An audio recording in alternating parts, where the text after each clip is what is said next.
여러분 안녕하십니까? 오늘 3월 14일 2025년 3월 14일입니다. 사도 바울 성서 공부 사도 바울이 펼친 예수운동 20번째 시간입니다. 그리고 로마서를 읽기 시작한 5번째 로마서 읽기 5번째 시간으로서 오늘은 로마서 2장 1절부터 마지막 절 29절까지 읽어가면서 설명해 드리겠습니다. 그렇게 하기 전에 먼저 지난주에 우리가 살펴봤던 내용 잠시 돌아보겠습니다. 바울은 하나님의 진노에 대해서 얘기합니다. anger, 하나님의 진노, wrath, 하나님의 진노에 대해서 얘기하는데 사실 요즘 교회에서 이런 얘기하는 것을 잘 볼 수가 없죠. 그리고 또 교인들이 듣기 싫어합니다. 하나님이 자애롭고 자비롭고 긍휼이 넘치고 사랑이 넘치는 그런 하나님이기를 바라지 무슨 이유에서든지 하나님이 화를 낸다거나 진노한다거나 이걸 원치 않습니다. 그래서 하나님의 진노에 대해서 잘 말하려고 하지 않지요. 그런데 바울은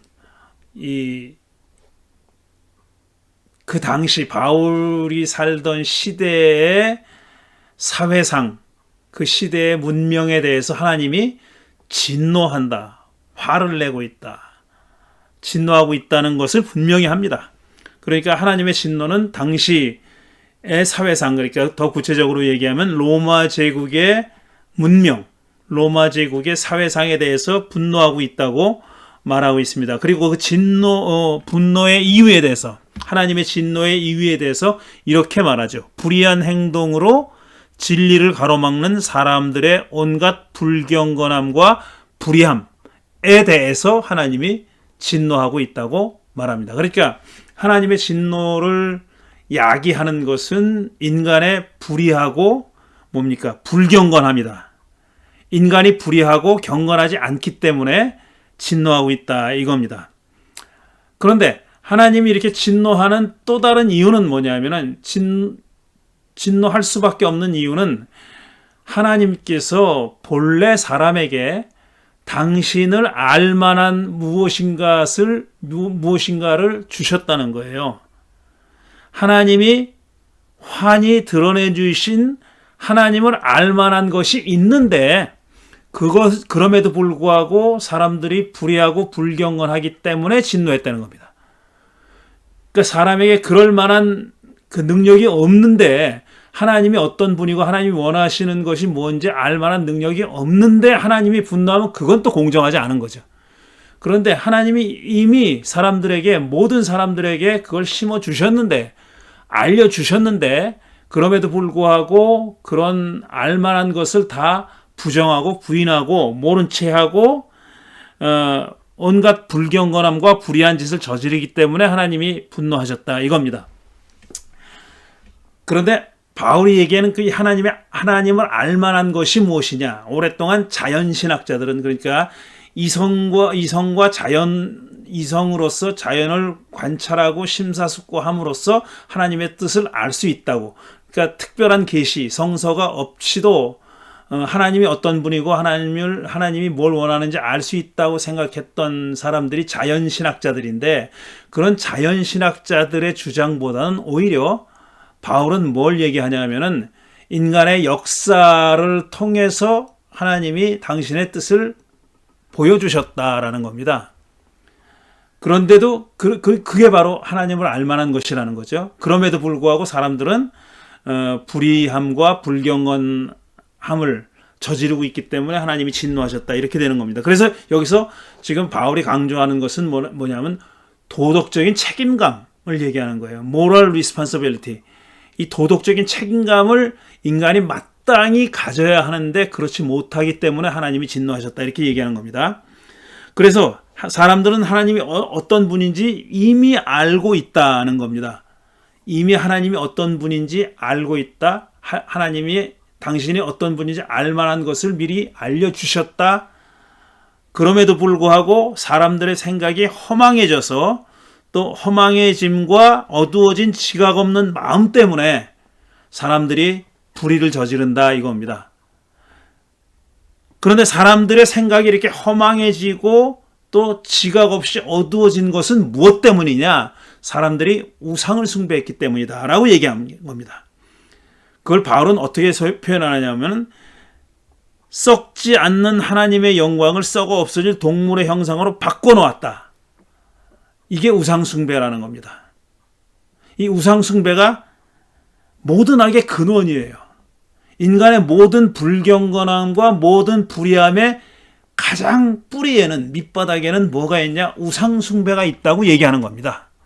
우상숭배. 이게 만악의 근원이라는 겁니다. 자, 그런데 하나님은 이 인간의 우상숭배에 대해서 어떤 반응을 보이셨느냐, 어떤 리스판스를 했느냐 하면 그대로 내버려 두셨다는 거예요. 그걸 그대로 내버려 두셨다는 겁니다. 그러니까 우상숭배를 저지르게 내버려 뒀다는 거예요. 이렇게 되면 사람들은 다 아니 하나님이 그걸 그냥 내버려 두시면 어떡해? 그냥 내버려 두신 다음에 인간에게 책임을 묻는 건 이 공정하지 않지 않느냐. 그냥 내버려 두신 다음에 인간의 도덕적인 책임감을 따지는 것은 이건 공정하지 않는 거 아니냐. 이렇게 많이 얘기합니다. 마치 하나님이 그렇게 내버려 두신 것이 큰 잘못인 것처럼. 큰 잘못인 것처럼 그렇게 얘기해요. 이런 생각의 이면에는 뭐가 있느냐? 아니 하나님이라면은 인간이 잘못했을 때 바로 잡아줘야지. 그래야 신이지. 그래야 하나님이지. 그걸 내버려 두는 게 무슨 신이야. 이런 생각을 가지고 있는 거예요. 그러니까 내가 믿는 신을 내 마음대로 하고 싶은 거예요. 내가 잘못 가려고 하면은 빨리 와가지고 그 길을 못 가게 하셔야 신이지. 그걸 가게 하면 신이야? 이런 생각을 가지고 있는 겁니다. 근데 바울은 그 생각이 잘못됐다는 거예요. 왜 하나님이 그렇게 해야 되냐 이거야. 왜 그냥 내버려두면 안 돼? 그게 아니라 한 걸음 더 나가서 야 그럼 하나님이 하지 말라 그랬으면 네가 말을 들을 거야? 말을 들을 거야? 하나님이 하려면 하고 하지 말려면 안 해? 네가? 그런 존재야? 그래서 바울은 하나님을 알만한 것을 사람에게 주셨다라고 얘기하는 거예요. 그걸 거부한 거는 인간입니다. 그걸 거들떠 보지도 않은 건 인간이에요. 하나님을 알만한, 이미 하나님을 알고 있고 알만한 것, 왜냐? 하나님을 알만한 것을 주셨기 때문에 이미 알고 있음에도 불구하고 거기에는 눈을 가리고 나쁜 짓을 한 겁니다. 그래서 바울은 그런 사람들을 하나님이 그대로 내버려 뒀다고 얘기하지만 사실상은 내버려 두지 않고 무슨 다른 방법이 있었을까? 하지 말려면 안 했을까 과연? 그런 거죠.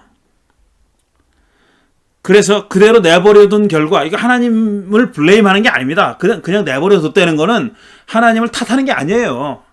왜 그러셨어요? 그건 하나님 잘못이지. 잘못하셨네 하나님이. 이런 의미가 아니에요. 그냥 하나님을 알만한 것을 주셨기 때문에 그냥 사람들이 그렇게 했다는 겁니다. 하나님이 제어했다 하더라도 들었을까 봐요. 그래서 그 결과 사람들이 마음의 욕정대로 행함으로써 서로의 몸을 욕되게 했다 그랬어요. 딱 여기서 구체적인 하나의 예를 드는 겁니다. 그게 뭐냐면은 소위 말해서 제어되지 않은 욕정을 하나의 예로 든 거예요. 그게 이제 그래서 이제 요약하면은 동성간이나 이성간에 어떤 제어되지 않은 욕정을 마음껏 발휘해 가지고 잘못된 짓을 했다는 겁니다. 근데 여기에 특별히 드는 게 이제 동성간의 성관계를 얘기하고 있어요. 근데 여기서 그 바울이 얘기하는 건 동성간의 성관계만 얘기하는 게 아닙니다. 남자의 경우에도 동성간의 성관계 플러스 적절하지 않은 부적절한 성관계, 그러니까 적법한 혼인관계 이외의 성관계도 얘기하는 거예요. 여자도 마찬가지. 여자들끼리의 성관계뿐 아니라 여자들이 하지 말았어야 할 그런 성관계, 그러니까 제어되지 않은 욕정 때문에 선을 넘은 성관계, 이게 다 얘기하는 거예요. 그것이 하나의 결과로 나타났다. 이런 겁니다. 이것도 우상숭배의 결과입니다. 그 지난주에 분명히 말씀드렸지만 이게 현대적 의미의 동성애.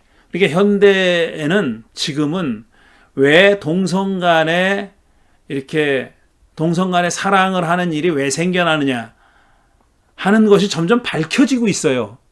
그게 어떤 생리학적인 원인도 있고 뭐 문화적인 원인도 있고 뭐 여러 가지 얘기를 하는데 쉽게 얘기하면 타고났을 수도 있고 그 후천적으로 그렇게 됐을 수도 있다. 뭐 거긴 뭐 그게 이제 아직까지 정확하게 둘 중에 하나다라고 얘기하기는 어려워요.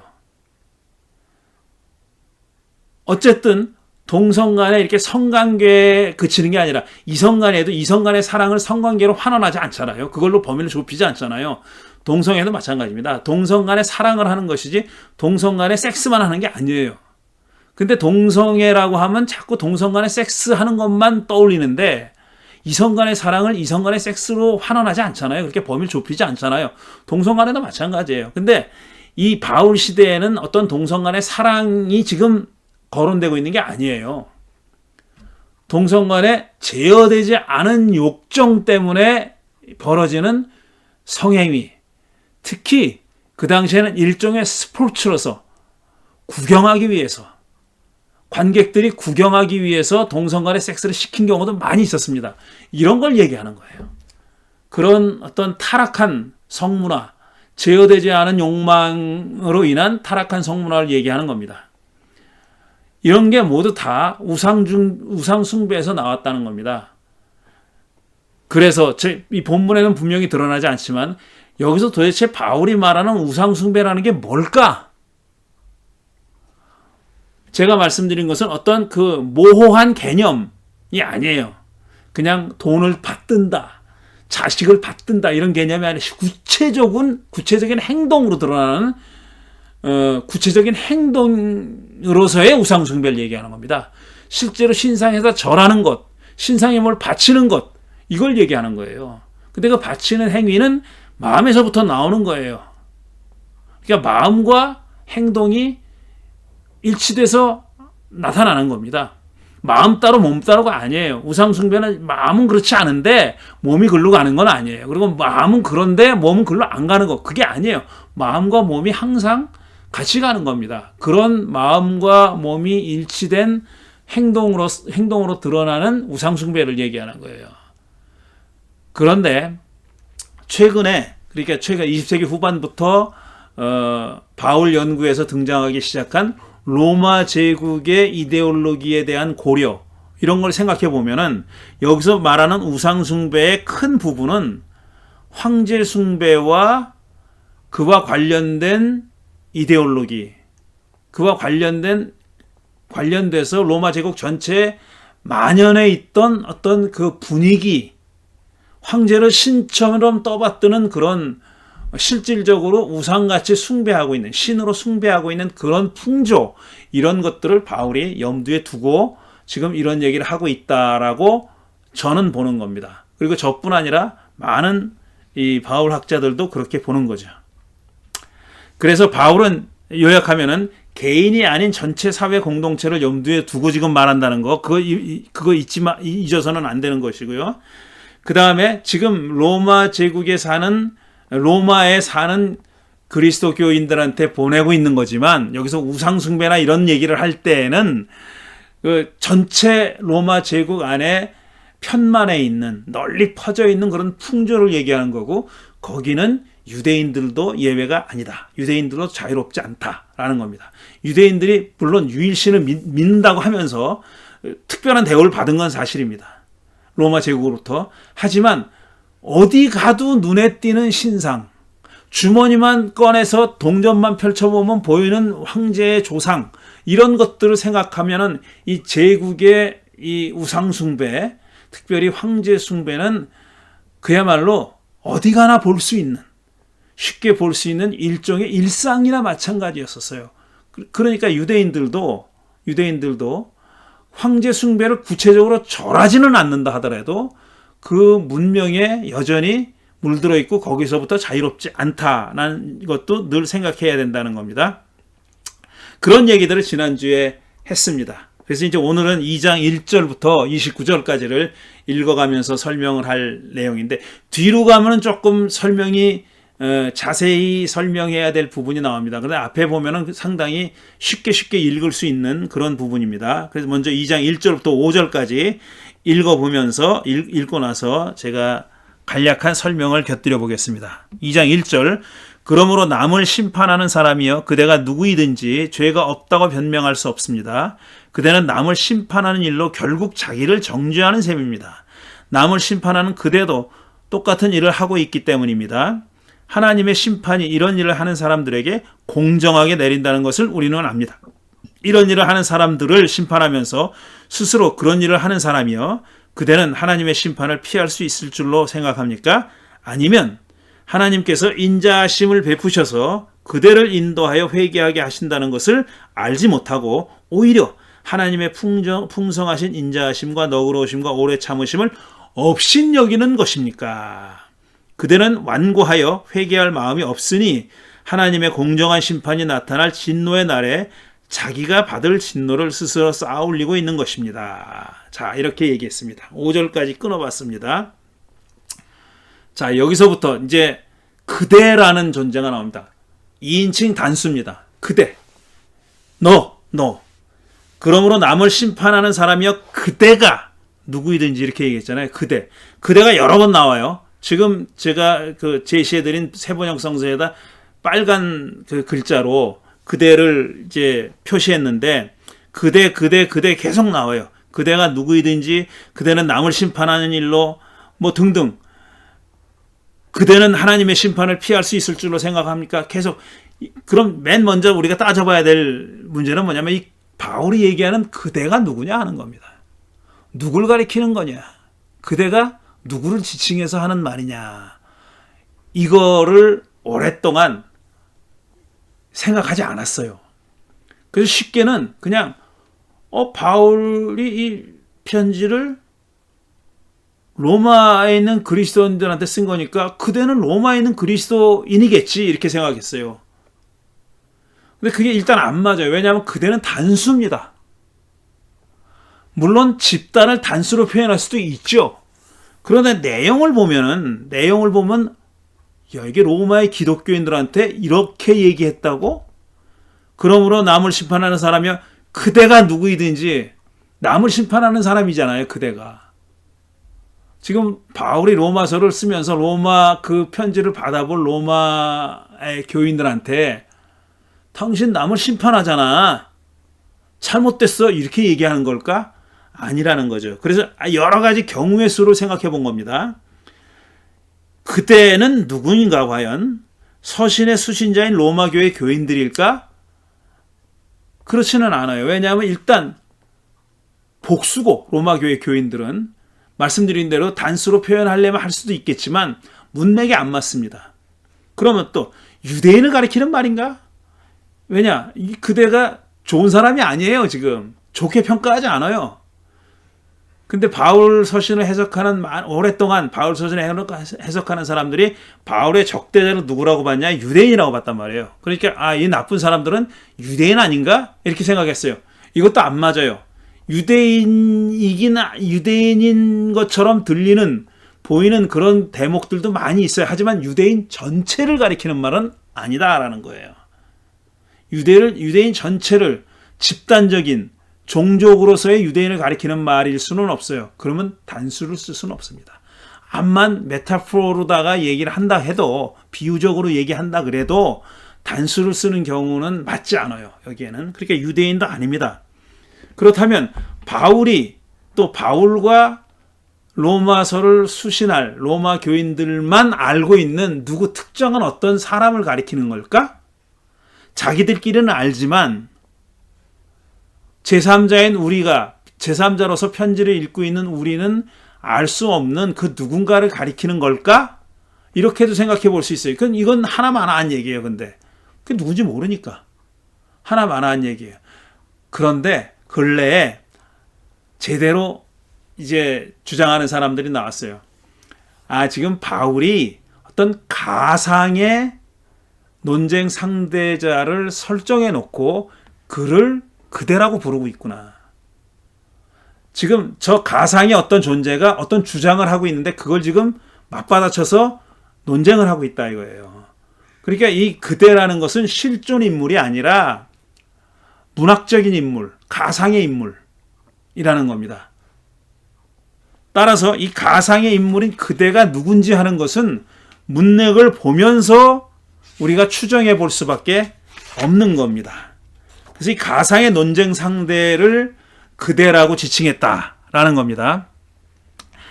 가상의 상대방을 상정해 놓고 그와 더불어 논쟁을 하고 있는 겁니다. 이 그대는 어떤 사람이냐? 우리가 추정하는 거예요. 이 문맥을 보고 추정하는 겁니다. 아, 그대는 이런 사람이겠거니 하고 추정하는 겁니다. 그리고 바울이 실제로 그런 사람을 가상의 존재로 설정해 놓고 얘기하고 있는 겁니다. 우리가 그 바울이 설정해 놓은 그 인물이 어떤 인물인가 하는 것을 문맥을 보고 생각해내는 거죠. 자, 이 그대는 누구냐 하면은 일단 앞에서 비판한 우상숭배에서 자유롭지 못한 사람이에요. 거기서 자유롭지 않은 사람이에요. 왜냐하면 바울은 그 당시에 유대인이든 이방인이든 로마 제국이라고 하는 커다란 그 대기권 안에, 비유하자면 대기권 안에 살고 있는 사람은 그 대기를 숨쉴 수밖에 없기 때문에 거기서 완전히 자유롭지 않다고 생각했어요. 그 사람 혼자 자기 개인 소유의 산소통을 메고 다니는 게 아닙니다. 그 문명의 공기를 호흡할 수밖에 없어요. 그 문명의 공기는 뭐냐면 로마 제국이라고 하는 제국이 만들어낸 사회적 상황, 문명입니다. 그 안에 살고 있는 한 거기서부터 완전히 자유롭다는 것은 있을 수 없는 일이에요.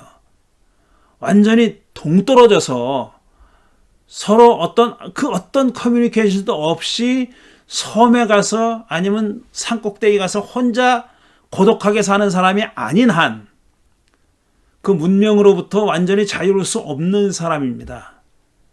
그리고 그런 사람들은 다 로마 제국의 문명이 기초하고 있는 우상숭배라고 하는 그런 분위기에 물들어 있을 수밖에 없는 사람이에요.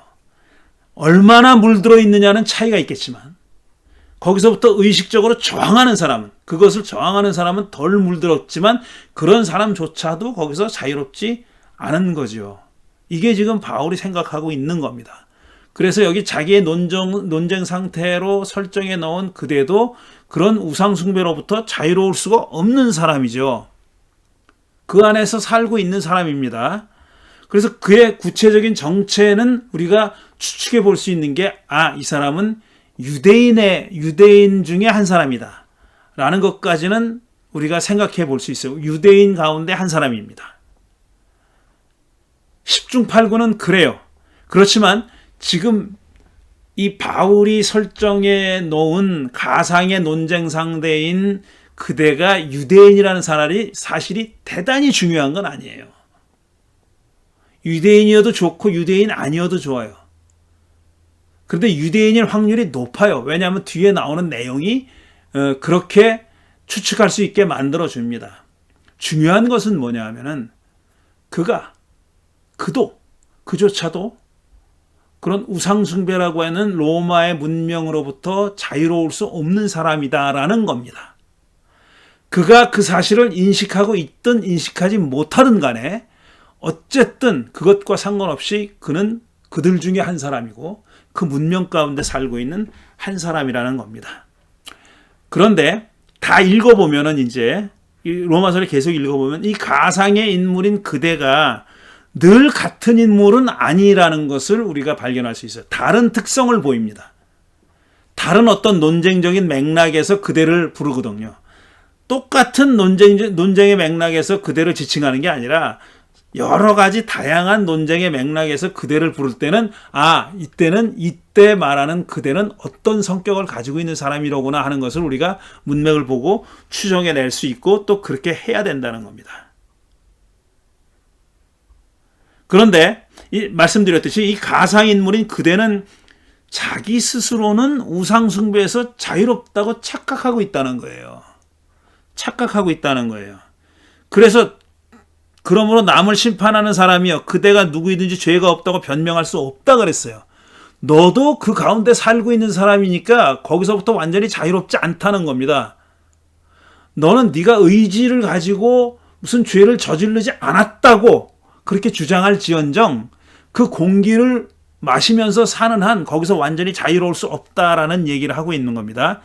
우상숭배가 그 사회 전체의 문명적인 현실이기 때문에 거기서 자유로울 수 없다는 거예요. 이게 중요해요. 바울에게 있어서는 이게 중요한 겁니다. 중요한 사실입니다. 그 어느 누구도 유대인 포함해서 그 어느 누구도 이런 우상숭배의 문화 분위기에서 자유로울 수 없다는 겁니다. 그거를 죄의 문명이라고, 바울은 죄의 문명이라고 얘기하는 거예요. 그 문명의 특성이, 문명을 특징 지을 수 있는 말이 바로 우상숭배고 죄다라고 얘기하는 거예요. 그래서 그 안에 살고 있는 사람들은 각양각색의 사람들이 살고 있죠. 더 선한 사람, 더 의로운 사람, 덜 선한 사람, 덜 의로운 사람, 악한 사람, 여러 사람들이 모여 살고 있지만 가장 선한 사람이고 가장 의로운 사람이라 할지라도 그 죄의 문명을 숨쉬고 있는 한 죄에서 자유로울 수 없다는 겁니다. 의인은 없나니 하나도 없다 라는 얘기입니다. 그 말은 내가 죄를 저지르지 않는 사람은 없다 이런 뜻이 아니에요. 그가 자기 스스로는 의롭고 흠이 없다고 여길지라도 그가 살아가고 있는 문명이, 그가 숨쉬고 있는 문명이 그런 문명이기 때문에 죄에서 자유로울 수 없다. 우상숭배에서 자유로울 수 없다라고 얘기하는 겁니다. 의인은 없나니 하나도 없다는 말은 그런 뜻이에요.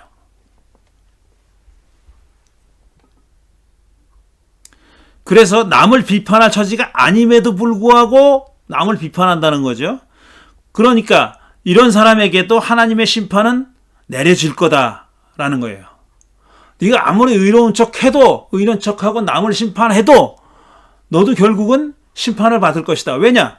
하나님은 공정한 분이기 때문에. 하나님은 공정한 분이기 때문에 라고 얘기하는 겁니다. 그럼에도 불구하고 그런 사람에게 하나님의 진노가 당장 나타나지 않는다는 거예요. 그런 사람에게 하나님의 진노가 당장 나타나지 않는 이유는 뭐냐면은 하나님이 자비롭고 너그럽기 때문이에요. 그래서 오래 참기 때문이라는 겁니다. 그러니까 하나님이 자애로워서 그렇지 네가 의로워서가 아니라는 거예요. 남을 마구 심판하는 네가 진짜 의로워서 하나님이 너를 심판하지 않는 게 아니다. 하나님이 너를 그렇게 자기가 의롭다고 주장하면서 남을 막 판단하고 심판하는 너를 심판하지 않으시는 이유는 하나님이 풍성하신 인자하심과 너그러우심과 오래 참으심 때문이다. 참으시기 때문이다. 만약 네가 이 사실을 깨닫지 않고 돌이키지 않으면 어떻게 되냐?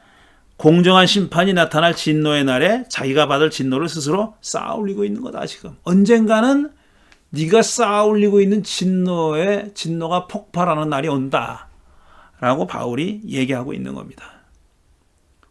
이 그대가 과연 누구냐? 이것만 가지고는 추정할 만한 실마리가 별로 없죠. 이 얘기만 가지고는 남을 심판하고 있다는 것이 지금 비판의 초점이잖아요. 너도 별 볼 일 없는 놈이 왜 남을 심판해? 그런 얘기잖아요. 그래서 조금 더 읽어볼 필요가 있습니다. 2장 6절부터 11절까지 읽어보겠습니다. 6절, 하나님께서는 각 사람에게 그가 한 대로 갚아주실 것입니다. 시편 62편과 잠언 24장의 인용이라고 풋노트가 달려 있습니다. 하나님께서는 각 사람에게 그가 한 대로 갚아주실 것입니다. 참으면서 선한 일을 하여 영광과 존귀와 불멸의 것을 구하는 사람에게는 영원한 생명을 주시고 이기심에 사로잡혀서 진리를 거스르고 불의를 따르는 사람에게는 진노와 분노를 쏟으실 겁니다. 이거는 실제로 이런 일이 벌어지는지 안 벌어지는지와 상관없이 이래야 된다고 생각하죠, 사람들이. 일반적인 사람들의 신념이고 믿음이에요. 이렇게 돼야 된다. 마땅히 사필 규정이어야 된다. 라고 생각하잖아요. 그리고 사필 규정에 대한 사람들의 어떤 기본적인 신뢰가 있습니다. 믿음이 있어요. 물론 예외적인 경우가 있다 하더라도 그런 원칙이 세상을 지배하고 있다고, 세상을 운행하고 있다고 그렇게 믿고 있고 또 믿고 싶죠. 이건 그렇게 일반적인 사람들이 갖고 있는 신념입니다. 악한 일을 하는 모든 사람에게는 먼저 유대 사람을 비롯하여 그리스 사람에게 이르기까지 환난과 고통을 주실 것이요, 선한 일을 하는 모든 사람에게는 먼저 유대 사람을 비롯해서 그리스 사람에게 이르기까지 영광과 존귀와 평강을 내리실 것입니다. 하나님께서는 사람을 차별함이 없이 대하시기 때문입니다. 그랬어요. 11절 너무나 당연한 얘기 같지만 사실 바울은 이걸 강조하고 있는 거예요. 하나님에게는 사람을 차별함이 없다. 하나님은 사람을 차별하지 않는다. 이게 바울의 가장 밑바닥에 있는 신념입니다. 지금 이 얘기를 진행해 나가면서 바울의 주장을 떠받들고 있는 가장 기본적인 신념은 뭐냐 하면은 하나님은 사람을 차별 없이 공정하게 대하신다. 이거예요. 차이는 있지만 차별하지 않는다는 거예요. 하나님은 차별하지 않는다. 모든 사람을 공정하게 대한다. 이게 바울의 신념입니다. 바울이 전개하고 있는 논리의 가장 밑바닥에 깔려있는 공리가, 기본적인 주장이 뭐냐 하면은 하나님은 사람을 차별 없이 공정하게 대하신다. 이겁니다. 그래서 악한 일을 하는 사람에게는 환난과 고통을 주는데 먼저 유대 사람, 그 다음에 그리스 사람이라고 했어요. 먼저 유대 사람을 비롯해서 이 세상 사람은 둘로 나누는 거예요.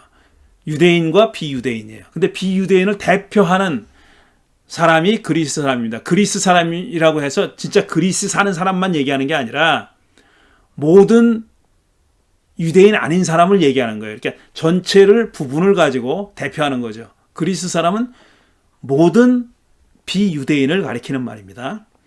근데 유대 사람에게나 모든 이방 사람에게나 악한 일을 하는 사람에게는 환난과 고통이, 그 다음에 선한 일을 하는 사람에게는 존귀와 영광이 주어진다. 이겁니다.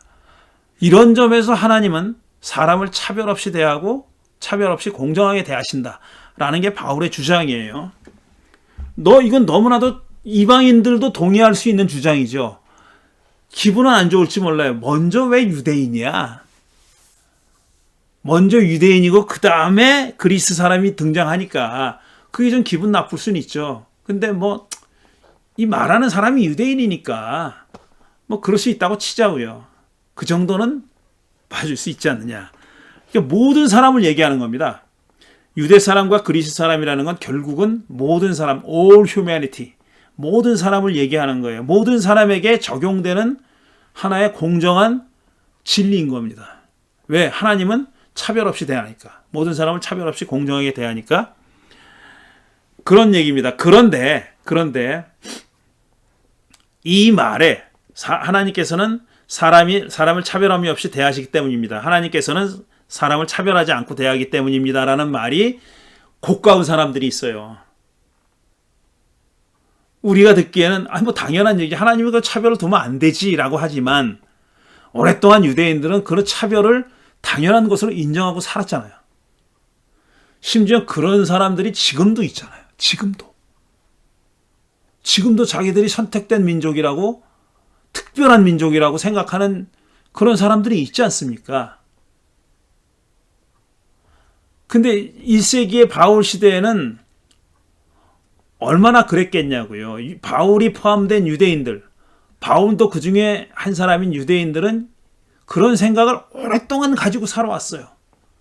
자기들이 얼마나 거지같이 살더라도 우리들은 하나님의 선민이다. 어디 가서 추방당해 살더라도 우리들은 하나님의 선민이다라는 이 민족적 자부심 가지고 살았는데, 그게 자부심에만 그치면 좋겠는데 그것 이상으로 나간 경우도 많이 있었잖아요. 지금 유대인들은 로마 제국의 식민지로 살지만 우리가 가오가 없지, 돈이 없냐 하는 식으로 그런 생각을 가지고 사는 사람들이 많이 있었어요. 실제로 유대인들은 그랬다고요. 거지처럼 식민지 백성으로 살고 있지만 그런 자부심을 가지고 살았던 때였다는 겁니다. 이 자부심이 물론 좋은 기능도 하고 좋은 역할도 하죠.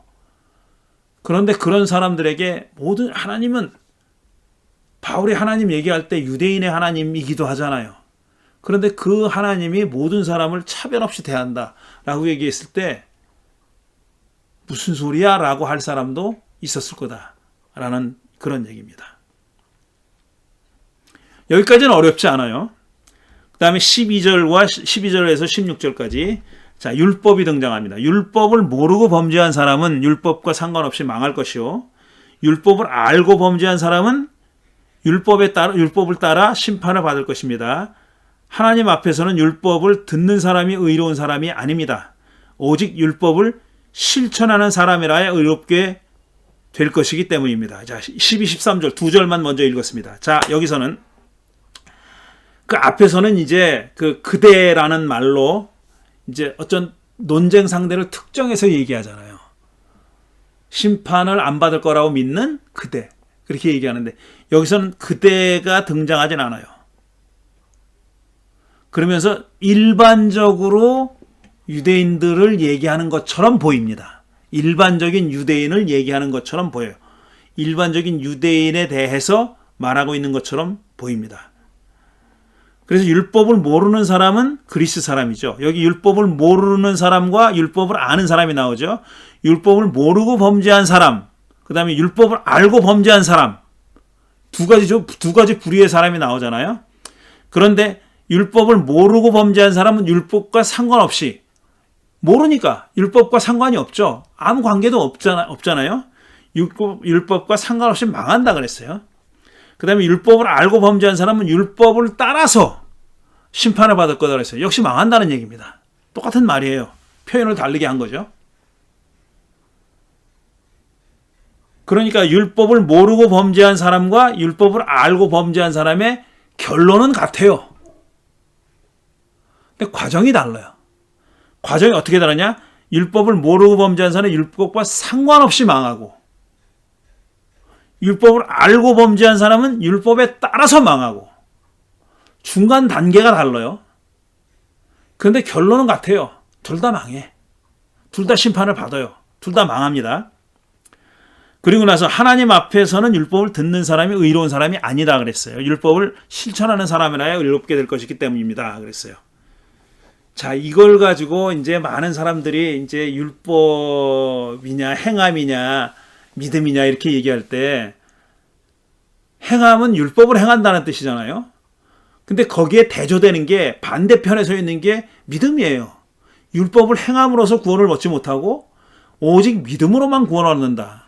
이게 종교개혁자들의 주장이고 그게 바울의 주장인 것처럼 계속 오해해 왔잖아요.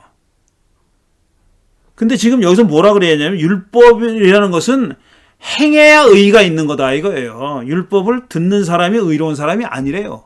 율법을 듣는 사람이 정의로운 사람이 아니랍니다. 의로운 사람이 아니래요. 오직 율법을 실천하는 사람이라야 의롭게 될 거다 그랬어요. 그러니까 행함과 믿음의 대조는 없는 거예요. 여기서는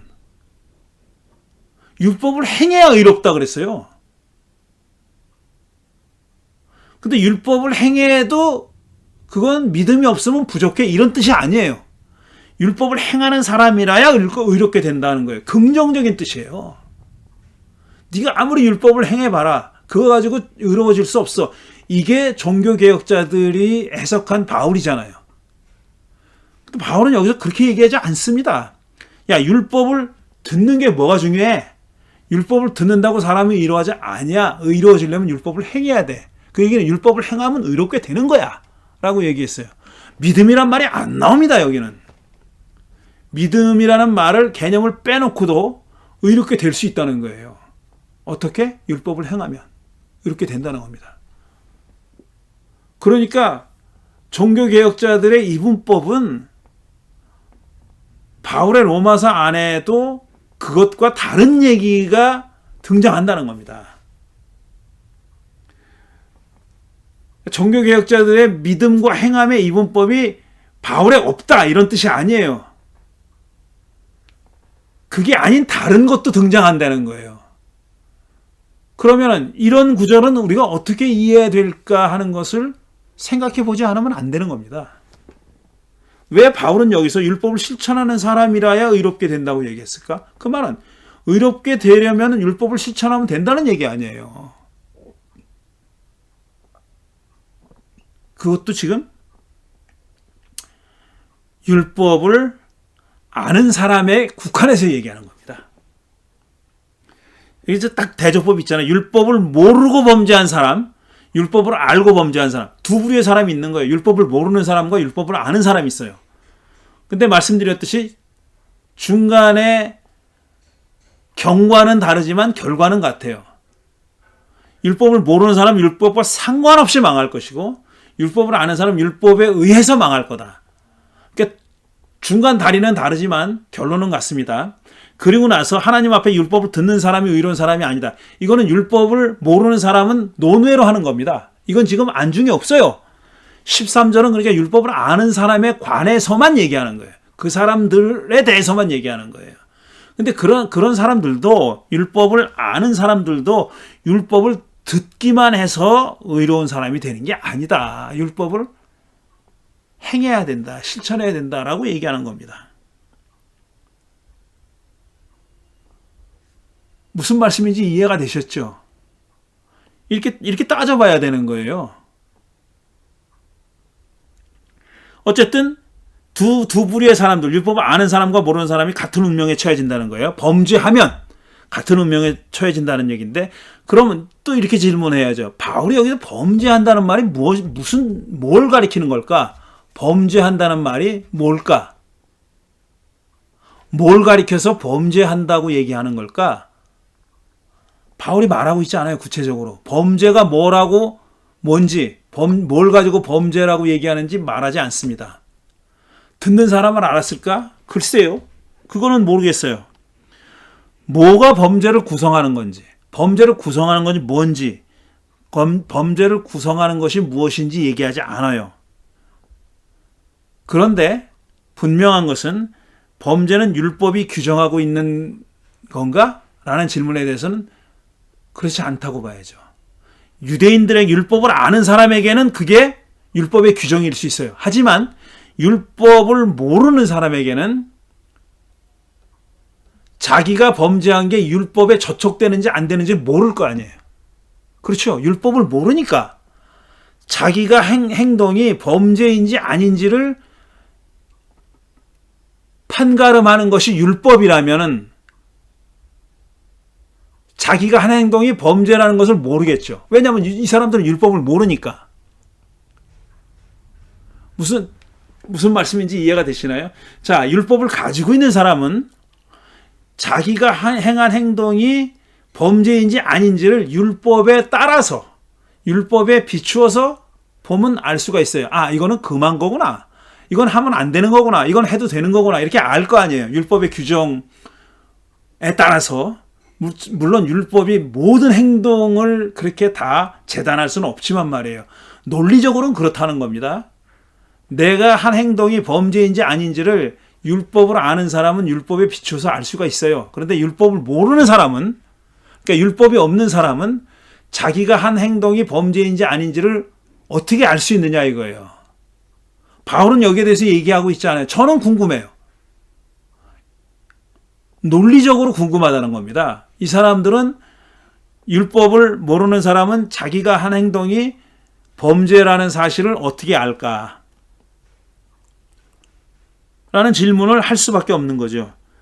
왜? 이 사람들에게는 범죄를 율법이 규정하는 게 아니니까. 그런 다른 어떤 규정이 있어야 될 거 아니에요. 기준이 있어야 될 거 아니냐 이거죠. 어떤 행동을 범죄냐 아니냐로 가르는 어떤 그 잣대가, 기준이 있어야 될 거 아니냐 하는 겁니다. 결론적으로 얘기하면 바울은 그런 기준이 있다는 거예요. 그리고 그 율법을 모르는 사람도 그 기준을 안다는 겁니다. 그렇기 때문에 율법을 모르고 범죄했어도 그 사람은 망한다. 내가 율법을 몰랐으니까 익스큐즈 해줘요. 안 된다는 거예요. 그게. 나는 율법을 모르는 이방 사람이니까 나는 여기서 면제해줘요. 내가 그거 알았으면 지켰을 텐데 이거 안 통한다는 거예요. 그거 안 통한다는 거예요. 바울은 그런 주장을 하는 거예요. 그런 점에서 하나님은 사람들을 차별 없이 대한다는 겁니다. 율법을 준 사람에게는 율법을 따르라는 어떤 계명을 준 거지만 율법을 주지 않은 사람에게도 뭔가 따를 게 있다는 겁니다. 그걸 줬다는 거예요. 하나님이 줬다는 거예요. 율법의 이름은 아니지만 하나님이 그걸 줬기 때문에 그걸 어기는 것은 익스큐즈가 안 된다. 라고 얘기하는 겁니다. 그래서 율법을 모르는 사람은 자기 행위가 범죄임을 어떻게 알 수 있냐 하는 거죠. 율법과 무관하게 범죄임을 알 수 있는 어떤 무엇인가가 있을까? 있다는 거예요. 앞에서 얘기했잖아요. 하나님을 알만한 것. 하나님을 알만한 것이 주어졌다. 라고 포괄적으로 바울이 얘기하고 있는 겁니다. 자, 그래서 하나님 앞에서 정의로운 사람은 뭐냐? 율법을 실천하는 사람이라 그랬어요. 율법을 듣는 사람이 아니라 율법을 실천하는 사람이다. 너무나도 당연한 말이에요. 왜냐하면 율법이라는 건 들으라고 준 게 아닙니다. 들으라고 준 게 아니고 귀로 들으라고 준 게 아닙니다. 율법이 그렇구나. 이해했어 내가. 이러라고 준 게 아니잖아요. 율법이라는 거는 행동을 수반하는 거예요. 행동하라고 준 겁니다. 실천하라고 준 거예요. 따라서 그러니까 율법의 의의는 그걸 실천하느냐 마느냐에 있는 거지 실천하느냐 실천하지 않느냐에 있는 거지 율법의 존재의 의의, 율법의 가치, 율법의 기능 뭐라고 붙여도 좋아요. 그거는 그걸 행하는 데 있는 거지 듣는 데 있는 게 아니에요. 너무나도 당연한 겁니다. 율법이 주어졌다 그러면 행하라고 주어진 거지 들으라고 주어진 게 아닙니다. 너무나도 당연한 얘기예요. 그런데 왜 바울은 이 둘을 대조했느냐 이거예요. 율법을 듣는 사람이 의로운 게 아니라 율법을 실천하는 사람이 의롭다는 이 양자 간의 대조를 왜 했을까? 그럼 율법을 듣기만 하고 행하지 않는 사람이 있어서 그랬을까? 율법을 듣기만 했다는 말이 무슨 말일까? 율법을 듣기만 했다는 말이 듣고도 실천하는 사람이 있었을까 과연? 그런 사람은 누굴까 도대체? 이거 우리가 물어봐야 될 질문입니다. 왜냐? 상식적으로 율법은 그걸 주어졌을 때 행하라고 준 거지 들으라고 준 게 아니잖아요. 공부하라고 준 게 아니잖아요. 연구하라고 준 게 아니잖아요. 기본은 행하는 겁니다. 행하라는 거예요. 하지 말라는 건 하지 말라는 거예요. 행동과 뗄 수 없이 연결되어 있는 겁니다. 실천과 뗄 수 없이 연결되어 있는 거예요. 그런데 왜 바울은 여기서 듣기만 하는 사람은 의롭지 않다고 얘기해서 그런 말을 왜 할까? 왜 했을까? 누구를 염두에 두고 한 걸까? 하는 질문을 하지 않을 수가 없어요. 여기서는 답을 구할 수가 없지만. 자, 그 다음에 14절부터 16절까지 율법을 가지지 않은 이방 사람이 사람의 본성을 따라 우리말 성경에는 세 번역성에 본성을 따라 그랬는데 영어 성경 by nature예요. physis, 그리스 말로 physis. 그리스 말로 자연이라는 거는 굉장히 넓은 의미를 가지고 있다 그랬어요. 자연 세계만 가리키는 게 아니 어떤 인간의 어떤 본질적인 그래서 자연스럽다, 자연스럽지 않다라는 말이 되게 중요해요. 이건 플라톤에게도 소크라테스에게도 아리스토텔레스에게도 다 중요한 말입니다. 자연, 피지스라는 말은 굉장히 중요한 의미를 가지고 있는 말인데 그 얘기를 길게 할 수는 없고요. 어쨌든 율법을 가지지 않은 이방 사람이 by nature 율법이 명하는 바를 행하면 그러니까 율법을 가지지 않았지만 그 사람의 본성에 by nature에는 율법을 행할 수 있게 그렇게 돼 있다는 겁니다. 그래서 율법이 명하는 바를 행하면 본성에 따라서 율법이 명하는 바를 행하면 그들은 율법을 가지고 있지 않아도 자기 자신이 자기에게 율법입니다. 그랬어요. 이거 굉장히 중요한 표현입니다. 영어로 they are a law to themselves. 그들은 자기 자신들에게 법입니다.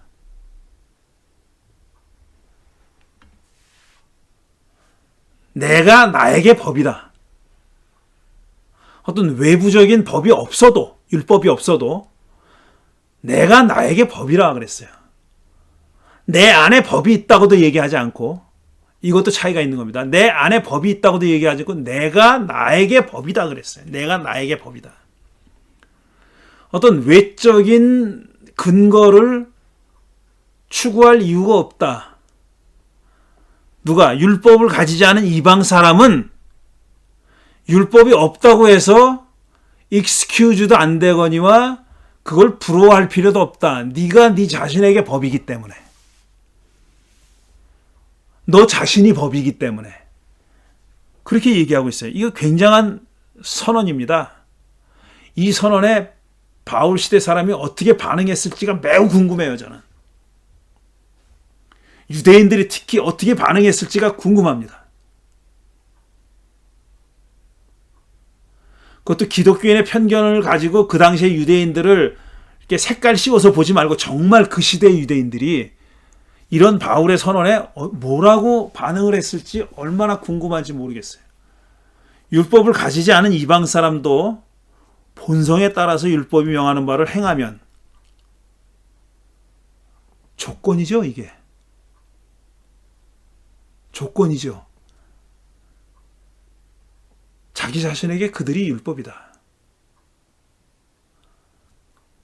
뒤집어서 얘기하면 율법이 명하는 바를 행하지 않으면 자기 자신에게 율법이 아닌 거예요. 행하느냐 행하지 않느냐가 결정하는 거예요. 항상 하나님을 알게 해주는 것, 하나님을 알만한 것은 이거는 항상 포텐셜입니다. 가능태예요. 가능태. 현실태가 아니에요. 하나님을 알만한 것을 주셨어요. 그런데 그거는 여전히 가능태예요. 알만한 것을 가지고 사람이 요리를 어떻게 하느냐에 따라서 나타나는 게 다른 겁니다.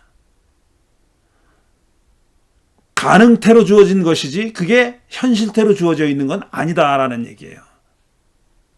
이 점이 중요합니다. 그래서 지금 명하는 바를 행하면 그랬어요. 그는 가능태를 현실태로 바꾸면, 가능태를 현실태로 바꾸면 they are a law to themselves. 그들이 그들 자신에게 율법이다. 이렇게 얘기한 겁니다. 그런 사람은 율법이 요구하는 일이 자기의 마음에 적혀 있음을 드러내 보입니다. 이런 사람은, 그러니까 행하는 사람은 율법이 요구하는 일이 자기 마음에 적혀 있음을 쇼우한다 그랬어요. 보여준다. 자기 마음에 그런 율법이 요구하는 바가 적혀 있다는 사실을 보여주는 거다. 그 사람은. 그러니까 가능태를 현실로 만든 사람이다. 라는 겁니다. 그들의 양심도 이 사실을 증언합니다. 그들의 양심도 이 사실을 증언합니다. 그들의 생각들이 서로 고발하기도 하고 변화하기도 합니다. 그게 가능태가 항상 현실이 되는 건 아니에요. 이 가능태를 부정적인 현실태로 만들 수 있는 것도 인간이에요. 그러니까 고발하기도 하고 변화도 한다 그랬잖아요.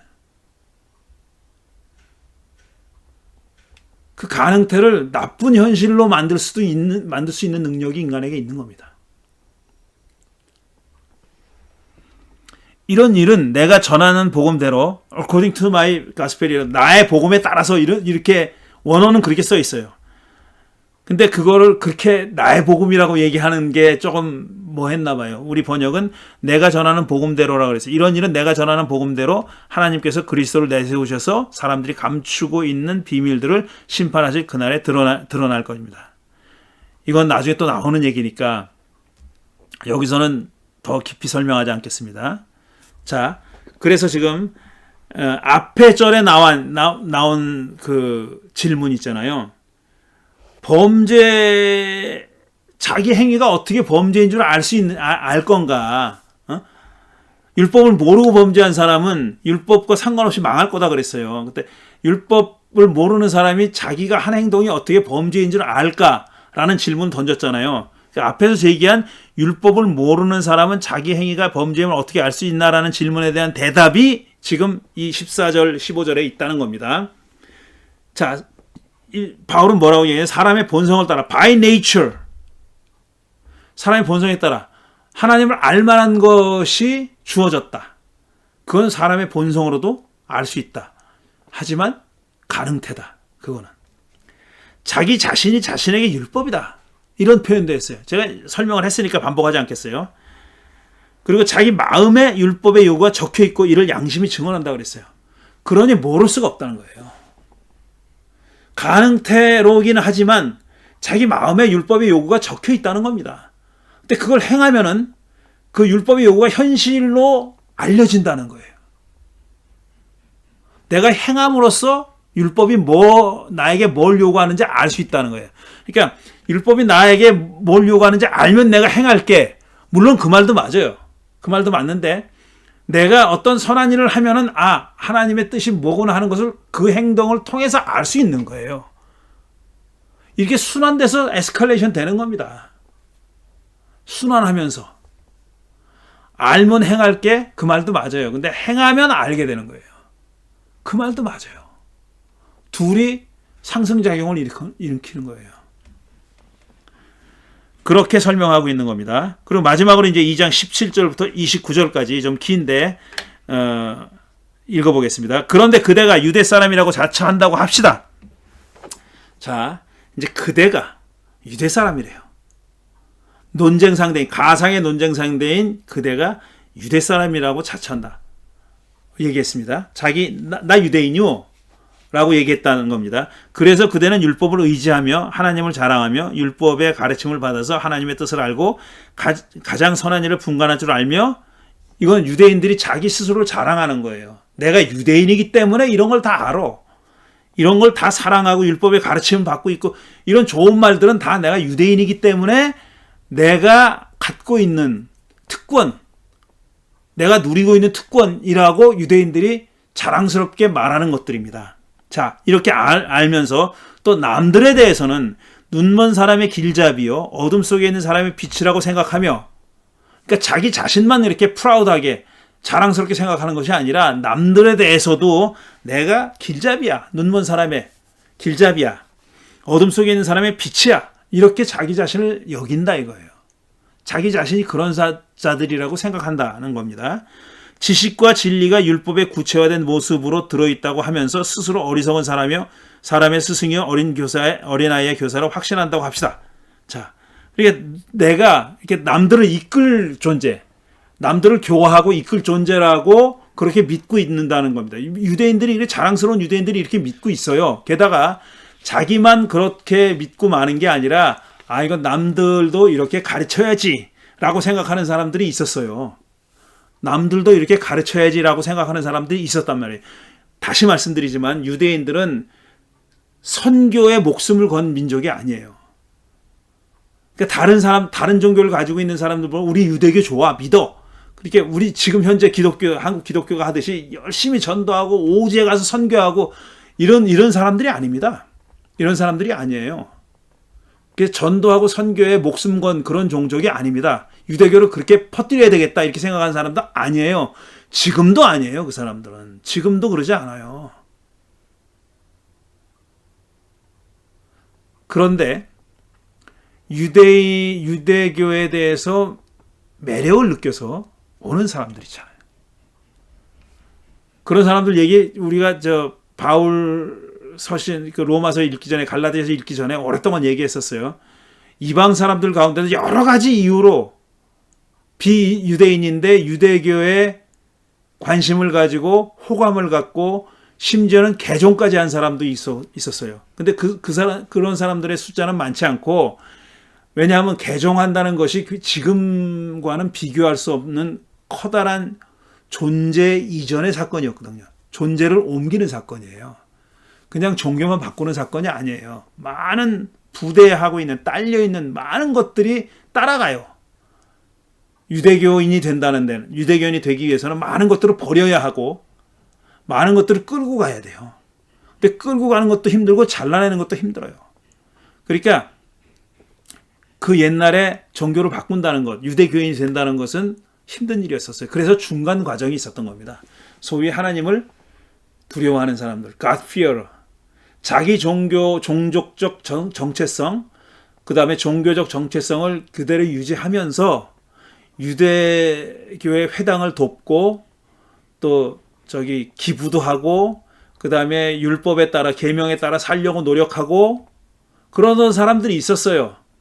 완전히 할례를 받고 유대인이 되는 개종을 하는 사람도 있었지만 그 사람들은 숫자가 많지 않았고 이렇게 적절한 선에서 타협하는 사람들이 많이 있었습니다. 그런 사람들을 가르치는 사람들을 염두에 두고 말하는 거예요. 바울이 지금 여기서 그대라고 자기 유대 사람이라고 자처한다고 하는 그대는 누구냐 하면은 그냥 유대인이 된 걸 자랑스럽게 생각하는데 그치는 사람이 아니라 다른 사람들과의 관계에서 그러니까 눈먼 사람을 이끄는 사람이고 어둠 속에 있는 사람들에게 빛이 되는 사람이고 스승이고 교사고 이런 사람들은 뭔가를 가르치는 사람입니다. 이방인들에게.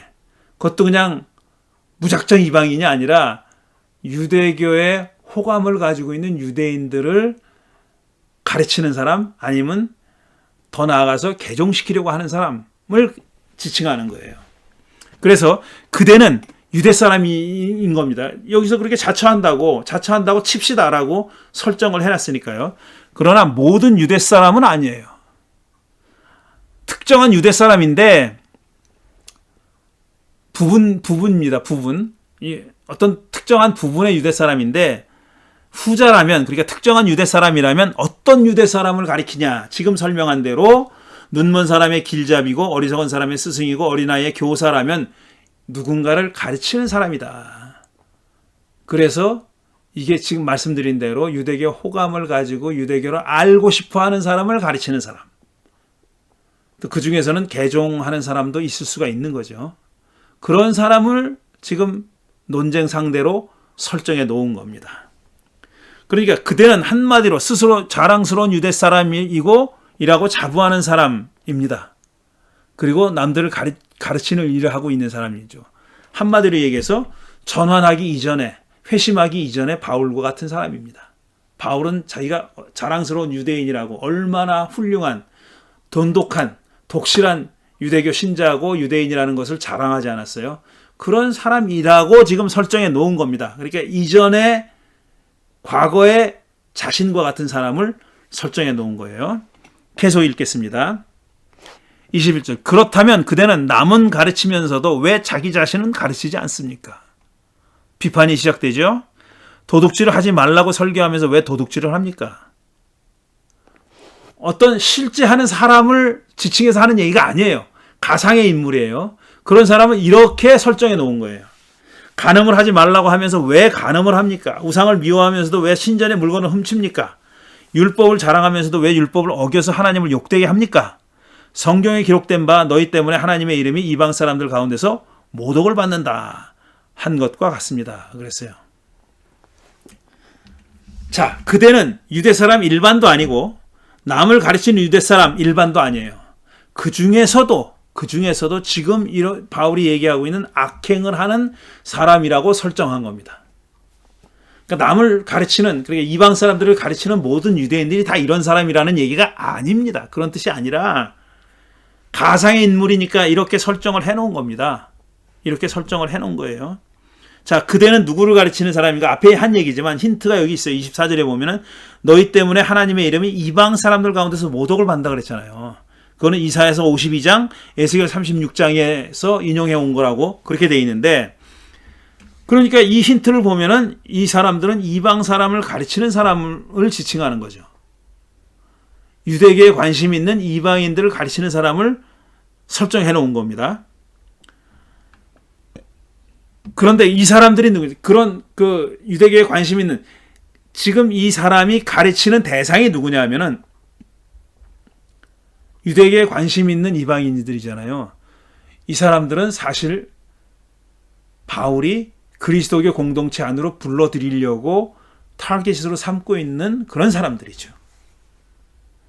바울이 선교의 타겟으로 삼았던 1차적인 선교의 타겟은 이런 사람들입니다. 유대교에 관심 없는 사람들이 아니에요. 그런 사람들한테 가서 유대교 믿으시오 아니면 예수 믿으시오 이렇게 얘기한 게 아니라 기왕에 유대교에 호감을 가지고 있는 사람들, 그런 사람들을 예수의 공동체로 끌어들이려고 하는 겁니다. 그런데 그 와중에 그런 사람들에게 할례를 받고 유대인이 돼야 된다고 주장하는 그리스도인들이 있었던 거예요. 그런 사람들과 겨루고 있는 겁니다. 바울이 지금. 그럴 필요가 없다고. 갈라디아서 읽을 때 분명히 말씀드렸죠. 그러니까 바울이 지금 상정하고 있는 상대방은 누구냐, 적대자는 누구냐 하면은 그리스도인이에요. 예수 믿는 사람인데 어떤 예수 믿는 사람이냐 하면은 비유대인들을 유대교인으로 만든 다음에 그리스도교 공동체로 들어와야 된다. 먼저 유대인이 된 다음에 그리스도교 공동체로 들어와야 된다고 주장하고 있는 그런 유대파 기독교인들이 지금 바울의 상대방입니다. 바울이 적대하고 있는 사람입니다. 그러니까 그대는 지금 가상의 인물인데 이방인들을 가르치는 사람 중에서 위에 서서는 악행을 행하는 사람으로 특정되어 있는 겁니다. 왜 그렇게 특정을 했는지 모르겠어요.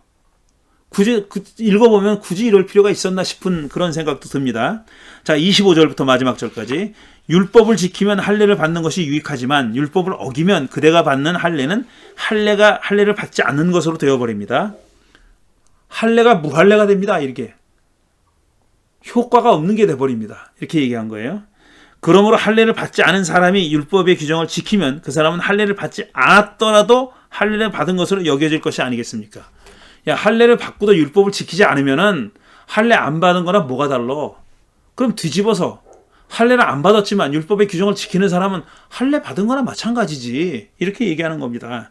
그리고 본래 할례를 받지 않았더라도 율법을 온전히 지키는 사람이 율법의 조문을 가지고 있고 할례를 받았으면서도 율법을 범하는 사람이 그대를 정죄할 거다.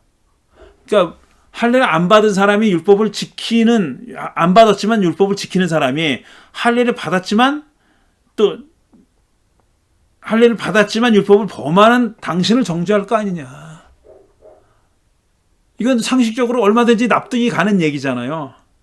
근데 할례라는 것이 어떤 역할을 하느냐, 어떤 역할을 하는 그 예식이냐, 어떤 기능을 하는 것이냐 하는 것에 대한 생각이 다를 뿐이에요. 바울과 할례를 신뢰하는 사람이 다른 겁니다. 바울은 할례를 신뢰해요. 하지만 조건이 있어요. 그 할례가 역할을 하고 기능을 하고 정말 하나님의 약속의 백성이라는 표지가 되려면은 율법을 지켜야 된다는 겁니다.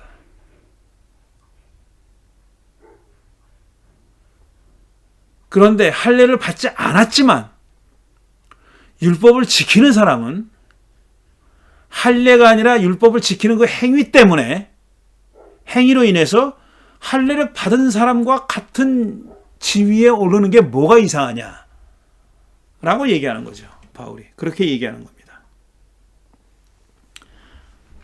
여기서는 그대를 이야기의 진행은 그대로 특정해서 그대만 두고 하는 얘기가 아니에요. 여기서는 또 그 앞에는 이제 왜 도둑질하냐, 왜 간음하냐 이렇게 얘기했잖아요. 근데 그 얘기는 끝났어요. 그렇게 하면 안 된다라는 얘기입니다. 지금 여기서는 약간 더 일반화시킨 겁니다. 이야기를 범위를 넓혀서 일반화시킨 거예요. 그대를 특정해서 지금 하는 얘기가 아니라 조금 더 범위를 넓혀서 유대인과 율법의 관계에 관한 일반적인 얘기를 지금 전개하고 있는 겁니다.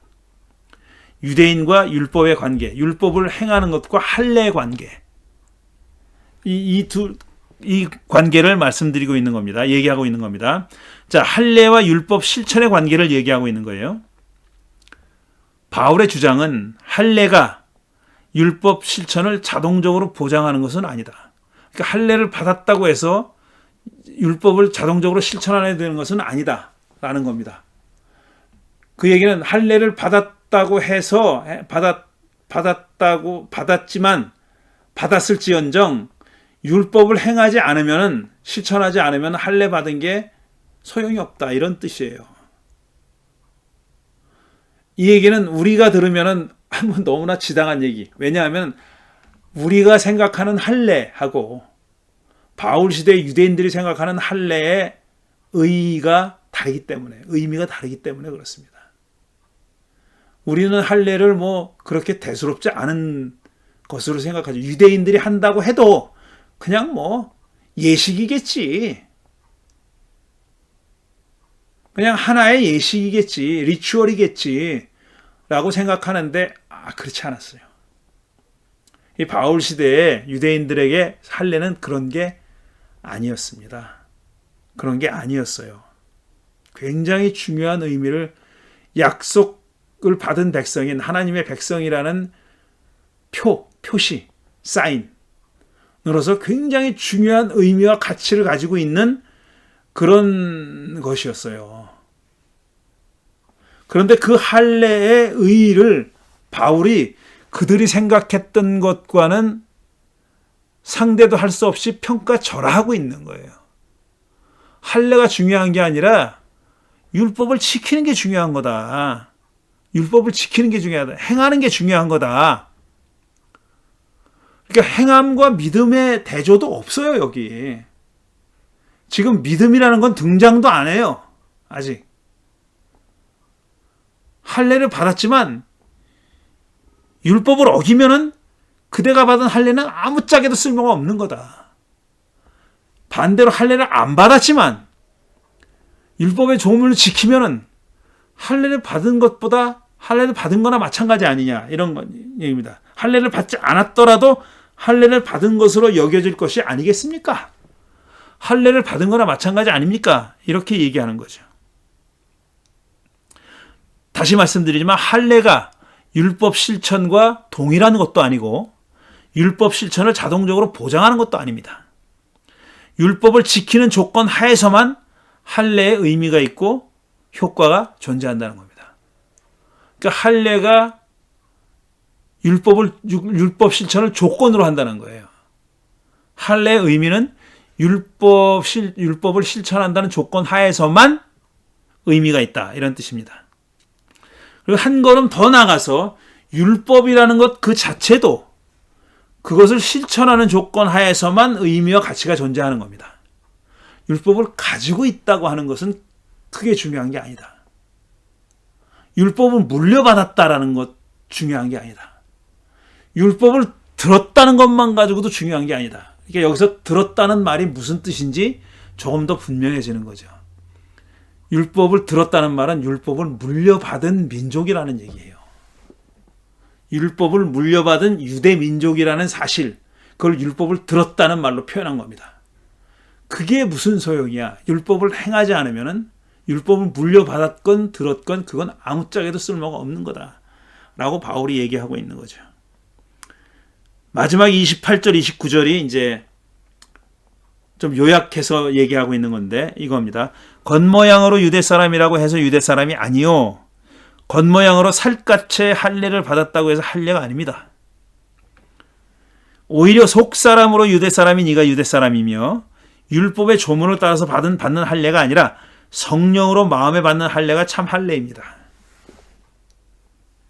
성령으로 마음에 받는 할례라는 말은 구약적인 전거가 있는, 레퍼런스가 있는 말입니다. 피부를 찢지 말고 마음을 찢어라. 구약에 나오는 말이란 말이에요. 그러니까 이미 구약 성서에도 할례란 예식은 이 마음의 변화가 따라오지 않으면은, 내적인 변화가 따라오지 않으면은 의미가 없는 거다라고 얘기하는 겁니다. 그런 얘기가 구약에도 있는 거고 그 얘기를 다시 하고 있는 거예요. 성령으로 마음에 받는 할례가 참 할례입니다. 이런 사람은 사람에게서가 아니라 하나님에게서 칭찬을 받습니다. 그렇게 얘기했죠. 여기서 겉모양의 유대 사람과 속 사람이 유대 사람인 게 대조되고 있고, 또 겉모양으로 살갗에 받은 할례와 마음에 받는 할례가 대조되고 있고, 율법의 조문에 따라 받는 할례와 성령으로 받는 할례가 대조되고 있는데, 후자가 진짜다 얘기입니다. 그러니까 겉모양의 유대 사람이 진짜 유대 사람이 아니라 속 사람이 유대 사람이어야지. 그리고 겉모양으로 살갗에 받는 할례가 중요한 게 아니라 마음의 할례를 받아야지. 표피만 잘라내는 게 아니라 마음을 잘라내야지. 이렇게 얘기하는 거고, 율법의 조문에 따라 받는 할례가 중요한 게 아니라 성령에 따라. 율법이 그렇게 하라고 해서 받는 할례가 아니라 성령에 따라 받는 할례가 진짜 할례다. 이렇게 얘기하고 있는 겁니다.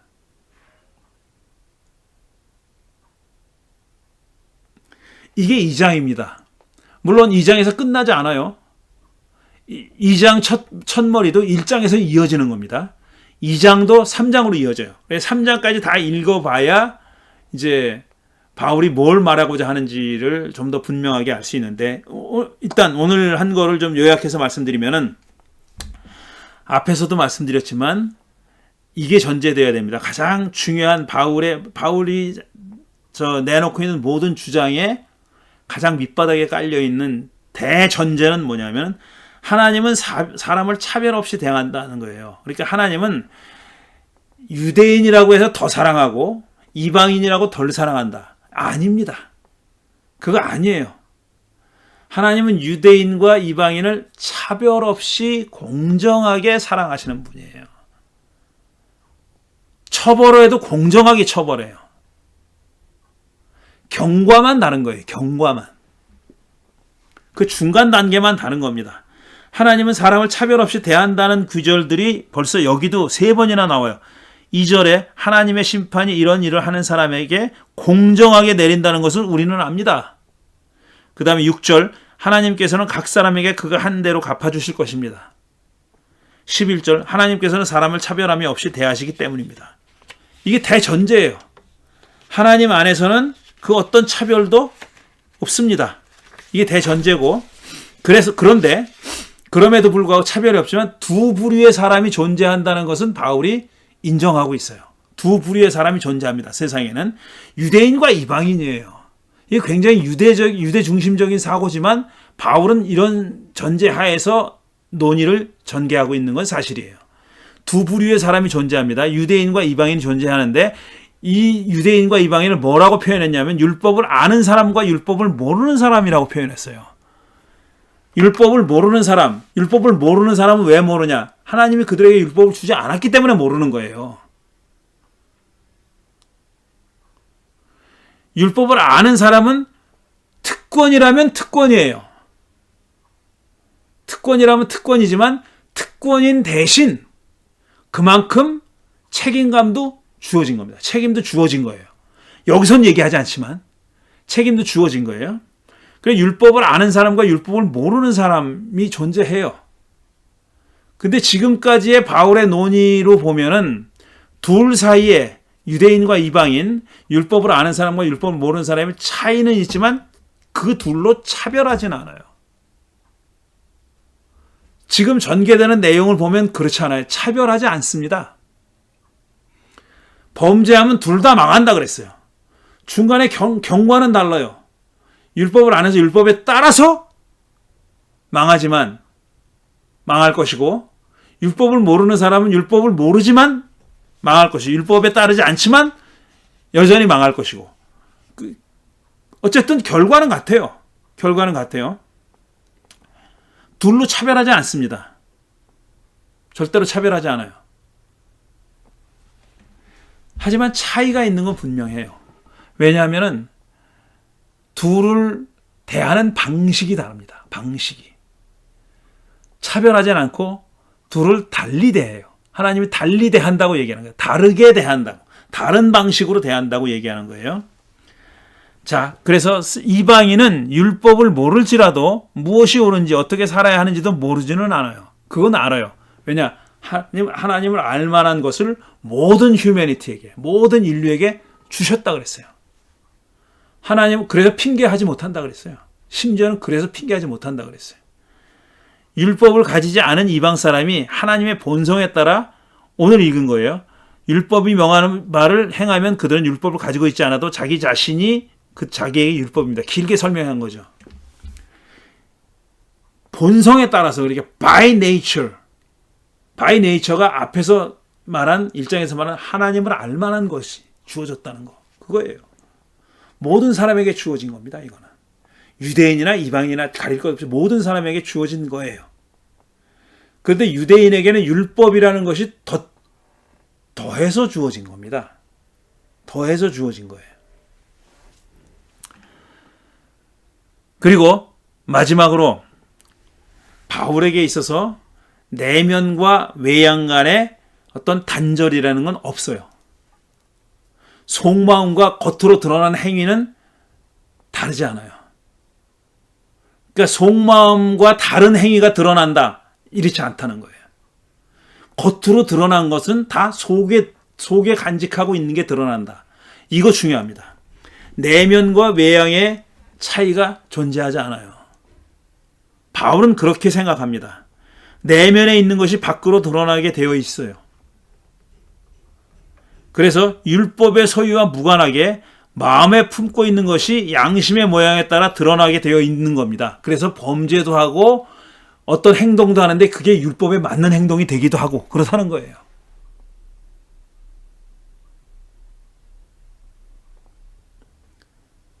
그래서 하나님은 율법의 소유 여부가 아니라 사람의 외양으로 드러난 내면을 보고 판단하신다. 이겁니다. 율법을 소유한 사람과 소유하지 않은 사람 간에 차이가 없다는 거예요. 그런 점에서는. 결과적으로 차이가 없다는 거예요. 율법을 가지고도 지키지 않는 사람이 있잖아요. 하나님을 알만한 것을 가지고 있는데 그것도 그냥 가능태로만 가지고 있을 뿐이기 때문에 그걸 현실태로 만들지 않는 사람도 있고 반대의 현실태로 만들어버리는 사람도 있어요. 왜? 우상숭배에 빠져서. 우상숭배에 빠진 사람은 그 선한 가능태도 아주 변질시켜서 나쁘게 악행으로 드러나게 할 수 있는 가능성이 있는 겁니다. 그게 우상숭배가 그렇게 만들어버리는 거예요. 그러니까 결국 중요한 건 뭐냐면은 그 사람의 내면이에요. 그러니까 외양으로 판단하지 않는다는 얘기는 내면 안에 있는 것이 외양으로 드러나는 것이기 때문에 1차적으로 내면을 하나님이 보신다라고 얘기하는 겁니다. 근데 그 내면은 유대인이나 이방인이나 다 가능태로 가지고 있는 겁니다. 똑같이 가지고 있는 거예요. 그런데 유대인은 율법이 주어졌고 율법에 따라 살도록 주어졌어요. 그러니까 이 사람들은 심판을 받을 때 율법에 따라 심판을 받는 거예요. 율법이 주어지지 않은 사람은 하나님을 알만한 것이 주어졌는데 그 가능태를 얼마나 현실로 만들었느냐를 가지고 심판한다. 그걸 가지고 심판한다고 바울이 얘기하고 있는 겁니다. 그런데 이런 이론적인 그 주장을 하는 바울이 현실을 바라봤을 때는 상당히 암울하다고 본 겁니다. 현실이. 왜냐? 완전히 우상숭배에 빠져가지고 사람들이 온갖 악행을 저지르고 있는 거예요. 근데 그것에 커다란 역할을 누가 하느냐? 제국이 하는 겁니다. 로마 제국이 하고 있는 거예요. 로마 제국이 우상숭배를 강요하거나 장려하고 있어요. 거기에 대해서 하나님이 진노하고 계시다고 말하고 있는 거고 그걸로 종말까지 간다 이런 뜻이 아니라 너무나 감사하게도 그리스도 사건을 통해서 하나님이 구원으로 가는 하나님의 정의를 실천할 수 있는 실현할 수 있는 길을 열어주셨다라는 겁니다. 그래서 바울은 예수 믿는 사람들의 공동체로 사람들을 모으려고 했던 것입니다. 자, 오늘은 2장 읽었습니다. 글쎄, 저는 제가 이렇게 이 로마서를 이렇게 공부하기 위해서 지금 이 영상을 같이 공부하기 위해서 많은 참고 자료들을 봤는데 실제로 이 로마서를 한 절 한 절 읽으면서는 그런 이렇게 공부한 내용들이 밑바닥에 깔려 있어요. 깔려 있는데 항상 그런 것들이 뭐 한 절 한 절 읽을 때마다 드러나는 건 아니에요. 또 바울이 그렇게 드러나게 어떤 그 자신의 정치적인 어떤 견해, 주장을 표현하고 있지는 않아요. 근데 그게 밑바닥에 깔려 있는 것만은 사실입니다. 그래서 제가 우상숭배라고 했을 때 우리가 생각하는 우상숭배가 하고 똑같은 것을 바울이 생각하지 않았어요. 바울이 생각하는 우상숭배는 우리가 생각하는 것과 달라요. 점치고 푸닥거리하고 그런 게 아니에요. 어디 가서 절하고 그게 아니에요. 108번 절하고 1000번 절하고 이게 아니에요. 제가 그걸 폄하하는 건 아닙니다. 바울이 생각하는 우상숭배는 항상 제국의 이데올로기와 관련이 돼 있습니다. 뗄 수 없이 관련이 돼 있어요. 그리고 그 제국의 문명을 그렇게 만든 것은 황제 시스템이라고 보는 거예요. 제국의 시스템이라고 보는 겁니다. 그런 생각이 밑바닥에 깔려 있는 겁니다. 뭐 더 길게 얘기하지 않겠습니다. 이미 시간이 많이 갔기 때문에 다음 주에는 그러면은 이제 3장까지가 중요한, 뭐 그 이후에도 중요하지 않다는 얘기가 아니라 아주 중요한 내용이 3장까지 담겨 있는데 다음 주에는 3장을 읽어보도록 하겠습니다. 오늘은 여기까지 하겠습니다. 감사합니다.